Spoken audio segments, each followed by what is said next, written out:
Good morning, friend. Today we have discussed about the sleep recovery power. So, conventional method of speed control, which is a part of sleep power recovery scheme. So, sleep power recovery scheme means the method is most prevalent, the best method till date to control the speed of control.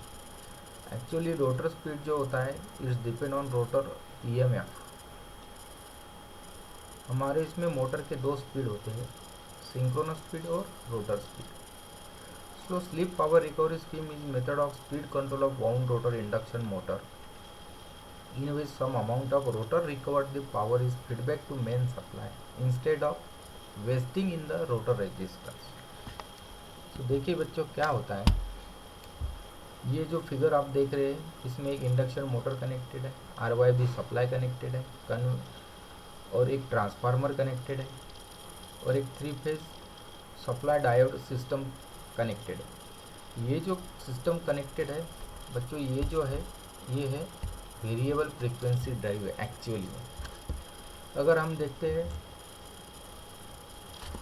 ये देखिए, ये है induction motor, ये है main supply. यहाँ से हम supply देते हैं ट्रांसफार्मर को, ये ट्रांसफार्मर सप्लाई देता है डायोड को और डायोड सप्लाई देता है मोटर के रोटर कनेक्शन.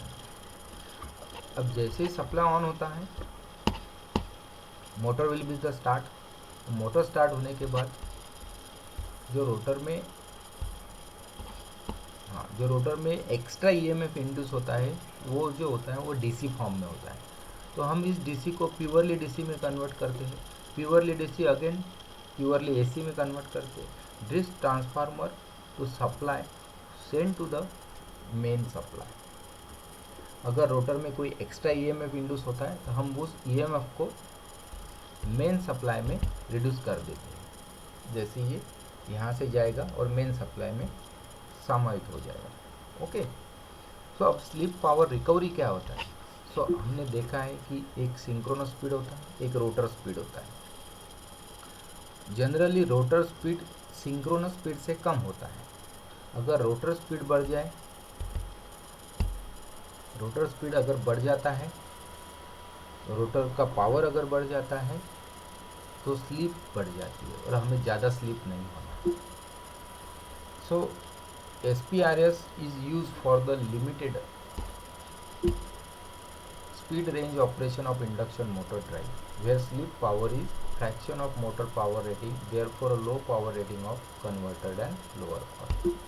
तो जो भी एक्स्ट्रा EMF इंड्यूस होगा रोटर में, वो इन सिस्टम के द्वारा मेन सप्लाई में हम ट्रांसफ़र करेंगे.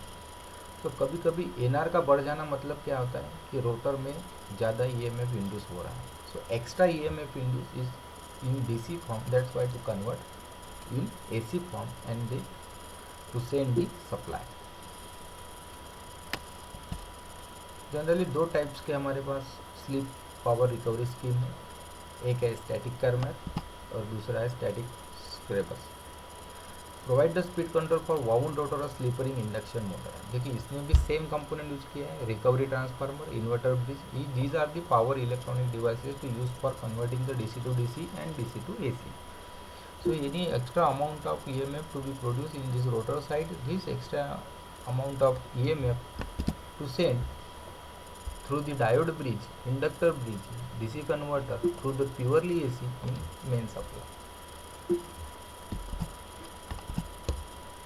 दिस तो एप्लीकेशन, ये एप्लीकेशन भी है कि कहाँ यूज़ होता है. ये लार्ज कैपेसिटी पंप में यूज़ होता है क्योंकि यहाँ पे फ्रैक्शनल वेरिएशन स्पीड की ज़रूरत होती है.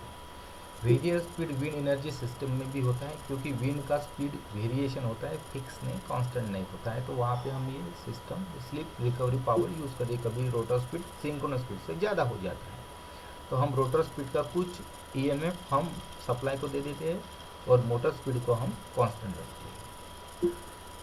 वेरिएबल स्पीड हाइड्रोपम्प में भी यूज़ होता है, utility system, flywheel energy storage system में भी. इसके लिमिटेशन क्या है? ये poor power factor of the supply में ये पुअर फैक्टर लगाता है और requirement of higher reactive power from the supply और हार्मोनिक डिस्टर्बेंस भी होता है. ये शॉर्टली इंट्रोडक्शन था कि स्लीप पावर रिकवरी सिस्टम कैसे होता है. जो भी रोटर में extra amount of EMF produce होता है हम उसे एज अ पावर करके यूज़ करते हैं और मेन सप्लाई में सेंड कर देते हैं, क्योंकि मोटर 24 आवर रन रहती है तो इसलिए ज़्यादा से ज़्यादा ईएमएफ रोटर में प्रोड्यूस होता है. So extra power to use for the recover. Okay, thank you. You continue with watching my video and safe in your phone. So अगले वीडियो में हम देखेंगे कि अनदर मेथड क्या है speed control. Okay, thank you.